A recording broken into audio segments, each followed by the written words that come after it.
RSS ಅಲ್ಪಸಂಖ್ಯಾತರಲ್ಲಿ ಕ್ರಿಶ್ಚಿಯನ್ರ ಮೇಲೆ ಗದ ಪ್ರಾರಂಭ ಮಾಡಿದ್ದಾರೆ. ರಾಹುಲ್ ಗಾಂಧಿ ಒಬ್ಬ ಇಮ್ಮೆಚ್ಯೂರ್ಡ್ ಮನುಷ್ಯ. ನಿಮ್ಗೆ ಅನಿವಾರ್ಯ ಇರೋದರಿಂದ ನೀವು ಅವ್ರ ವಿರೋಧ ಪಕ್ಷದ ನಾಯಕರು ನನಗೆ ನೀವು ಕೇಳೋದ್ರ ಬಗ್ಗೆ, ಬಟ್ ಹಿ ವೆರಿ ಇಮ್ಮೆಚ್ಯೂರ್ಡ್ ಫೆಲೋ. ಮೊನ್ನೆ ಲೋಕಸಭೆ ಒಳಗೆ ಈಸ್ ಎ ಲೋಕಸಭಾ ಮೆಂಬರ್, ಅವರು ಮತ್ತು ಅವರ ಸಹೋದರಿ ಪ್ರಿಯಾಂಕಾ ವಾದ್ರಾ ಬರೀ ನಾವು ಮುಸಲ್ಮಾನರ ಪರವಾಗಿದ್ದೇವೆ ಅಂತನವರು ಬಂದೇ ಇಲ್ಲ.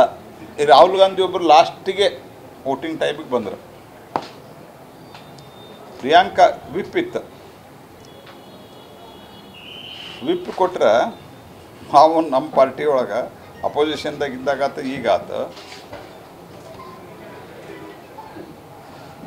ನನಗೆ ನನ್ನ ಅನುಭವ ಹೇಳ್ತೇನೆ. ನಾನು ಪಾರ್ಲಿಮೆಂಟ್ರಿ ಅಫೇರ್ಸ್ ಮಂತ್ರಿಯಾಗಿ ಎಷ್ಟು ಸೌಜನ್ಯತೆ ರಾಜಕಾರಣದಲ್ಲಿದ್ದವರಿಗೆ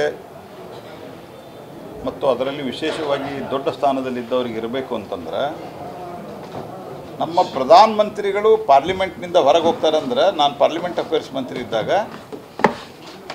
ನನಗೆ ಫೋನ್ ಮಾಡಿ ತಿಳಿಸಿ ಹೋಗ್ತಾ ಇದ್ದಾರೆ. ಅವ್ರು ನಂಗೆ ತಿಳಿಸಿಲ್ಲ ಅಂದರೆ ನೀವು ಯಾಕೆ ಬಂದಿಲ್ಲ ನಾ ಏನು ಕೇಳಲಿಕ್ಕೆ ನನಗೆ ಆಗೋದಿಲ್ಲ. ಯಾಕಂದರೆ he is the prime minister, he is the leader of our party. But ಎಷ್ಟು ಕರೆಕ್ಟ್ಸಿ ಇರ್ತಿತ್ತಂದ್ರೆ ಒಂದು ಪತ್ರ ಕಳಿಸ್ತಾರೆ ಮತ್ತು ನಾನು ಪಾರ್ಲಿಮೆಂಟ್ ಅಫೇರ್ಸ್ ಮಂತ್ರಿ ಆಗಿರೋ ನನಗೆ ಹೇಳ್ತಾ ಇದ್ದರು, ಇವ್ರಿಗೆ ವಿಪ್ಪಿದೆ ಯಾಕೆ ಬಂದಿಲ್ಲ ಅಂತ ಗೊತ್ತಿಲ್ಲ. ಇವರು ಸತತವಾಗಿ ರಾತ್ರಿ 12ರಿಂದ ಮಧ್ಯಾಹ್ನ 12ರಿಂದ ರಾತ್ರಿ 2 ಗಂಟೆ ತನಕ ಚರ್ಚೆ ಆಗಿದೆ. ನಾಪತ್ತೆ ಮನುಷ್ಯ Rahul Gandhi. What seriousness is having? ಅವ್ರ ಬಗ್ಗೆ ಯಾಕೆ ರಿಯಾಕ್ಟ್ ಮಾಡಬೇಕು?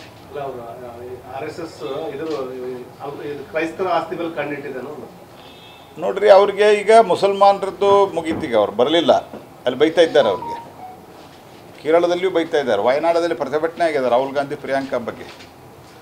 ಅದಕ್ಕೆ ಒಂದು RSS ಮೇಲೆ ಹೇಳ್ಬಿಡ್ದಪ್ಪ, RSSದಲ್ಲಿ ಹೇಳಿಬಿಟ್ರೆ ಡೈವರ್ಟ್ ಆಗಿಬಿಡ್ತದೆ ಇಶ್ಯೂ ಅಂತ. ಕ್ರಿಶ್ಚಿಯನ್ ಸಮುದಾಯ ವಿಶೇಷವಾಗಿ ಕೇರಳದಲ್ಲಂತೂ ದೇ ಹ್ಯಾವ್ ಸೆಲೆಬ್ರೇಟೆಡ್. ಅವರ ಚರ್ಚ್ಗಳನ್ನೆಲ್ಲ ಸಹಿತ ವಕ್ಫ್ ಆಸ್ತಿ ಮಾಡಲಿಕ್ಕೆ ಹೊಂಟಿದ್ರು. ನಾನು ನಿನ್ನೆನೂ ಹೇಳಿದ್ದೇನೆ, ವಕ್ಫ್ದಲ್ಲಿ ನಾವು ಪ್ರಮುಖವಾದಂಥ ಬದಲಾವಣೆ ಮಾಡಿರುವಂಥದ್ದು ಒಂದು ಅದರ ಮ್ಯಾನೇಜ್ಮೆಂಟ್, ಎರಡನೇದ್ದು ಯಾರು ಬೇಕಾದವ್ರ ಆಸ್ತಿ ವಕ್ಫ್ ಅಂತ ಅನ್ನೋದ್ರಿಂದ ಭಾರಿ ದೊಡ್ಡ ಒಂದು ಗೊಂದಲ ಕ್ರಿಯೇಟ್ ಆಗ್ತಾಯಿತ್ತು. ಅದನ್ನು ತಪ್ಪಿಸುವಂಥ ಕೆಲಸ ಮಾಡಿದ್ದೇವೆ. ಮತ್ತು ಇದೇನು ಅವರ ಆಸ್ತಿ ಇದೆ, ಒಂದು ಮಸೀದಿ, ಒಂದು ದರ್ಗಾ, ಯಾವುದು ಈಗಾಗಲೇ ಅವರ ಹೆಸರಿನಲ್ಲಿದೆ, ಅದರಿಗೆ ಯಾವುದೂ ಡಿಸ್ಟರ್ಬ್ ಆಗೋದಿಲ್ಲ. ಇದು ನಮ್ಮ ಪಾರ್ಟಿಯ ಸ್ಪಷ್ಟ ಭರವಸೆ, ನಮ್ಮ ಸರ್ಕಾರದ ಸ್ಪಷ್ಟ ಭರವಸೆ. ಇದನ್ನು ನಾವು ಲೋಕಸಭೆಯೊಳಗೆ ರಾಜ್ಯಸಭೆಯೊಳಗೂ ಹೇಳಿವಿ, ಇಲ್ಲೂ ನಿಮ್ಮ ಮುಂದೆ ಹೇಳ್ತಾ ಇದ್ದೇನೆ. ಈಗ ಅದಕ್ಕೆ ಹೊಸದಾಗಿ ಶುರು ಮಾಡಿದ್ದಾರೆ. ಯಾಕಂದರೆ ಕ್ರಿಶ್ಚಿಯನ್ ಸಮುದಾಯ ಅವರಿಗೆ ಇವರ ಅಲ್ಪಸಂಖ್ಯಾತರ ಪರ ಅಂತಿದ್ದವರು ಲೆಕ್ಕ ಹಾಕಿದ್ರು ಯಾರ ಕಡೆ ಓಟ್ ಜಾಸ್ತಿ ಅದ ಅಂಥೇಳಿ. ಮುಸಲ್ಮಾನರ ಪರ ಅಂದಮೇಲೆ ಕ್ರಿಶ್ಚಿಯನ್ ಕೈ ಬಿಟ್ಬಿಟ್ರು. ಕ್ಯಾಥಲಿಕ್ ಕ್ರಿಶ್ಚಿಯನ್ ಅಸೋಸಿಯೇಷನ್ದವರು, ಬ್ಯಾಪ್ಟಿಸ್ಟ್ ಕ್ರಿಶ್ಚಿಯನ್ ಅಸೋಸಿಯೇಷನ್ದವರು, ಅದರ ಬಿಷಪ್ಸು, ಅದರ ಫಾದರ್ಸು, ಆ ಚರ್ಚ್ ಅಸೋಸಿಯೇಷನ್ದವರು, ಕ್ಯಾಥಲಿಕ್ ಅಸೋಸಿಯೇಷನ್ದವರು ಎಲ್ಲ ಬರೆದಿದ್ದಾರೆ. ಮತ್ತು ಅವರು ನಮ್ಮೆಲ್ಲರ ಕಡೆ ಬಂದಾಗ ಹೇಳಿರುವಂಥದ್ದು, ನಾ ಕೇಳಿದೆಲ್ಲಪ್ಪ ಅಲ್ಲಿ ನಿಮ್ಮ ರಾಹುಲ್ ಗಾಂಧಿ ಪ್ರಿಯಾಂಕಾ ಗಾಂಧಿ ಇದ್ದಾರಲ್ಲ, ಹೇಳಬೇಕಿಲ್ಲ ಅಂತ ಹೇಳ್ಕೊಂಡು. ಇಲ್ಲರಿ, ಅವರು ನಮ್ಮ ಬಗ್ಗೆ ತಲೆ ಕೆಡಿಸ್ಕೊಳ್ತಾ ಇಲ್ಲ. ಯಾಕಂದ್ರೆ ಕ್ರಿಶ್ಚಿಯನ್ರದ್ದು ಓಟ್ ಕಮ್ಮಿ ಅದ, ಮುಸಲ್ಮಾನರು ಜಾಸ್ತಿ ಅದ. ಈ vote politics, vote bank politics ಏನು ಮಾಡ್ತಾರಲ್ಲ ಕಾಂಗ್ರೆಸ್ ಪಾರ್ಟಿಗೆ, they are not bothered about any society, ಅದರ ಹಿತ, ಸಮಾಜದಲ್ಲಿ ಸೌಹಾರ್ದತೆ ಇರಬೇಕು. ಮತ್ತು ನಾವು ಹೇಳ್ತಾ ಇರೋದೇನು, ಈ ವಿಂಡ್ಸರ್ ಬ್ಯಾನರ್ ಈ ಥರದ್ದೆಲ್ಲ ಹೋಟೆಲ್ಗಳನ್ನು ವಕ್ಫ್ ಆಸ್ತಿ ಕೊಟ್ಟಿದ್ದಾರೆ. ಎಷ್ಟು ಅದಕ್ಕೆ? ವರ್ಷಕ್ಕೆ 12,000.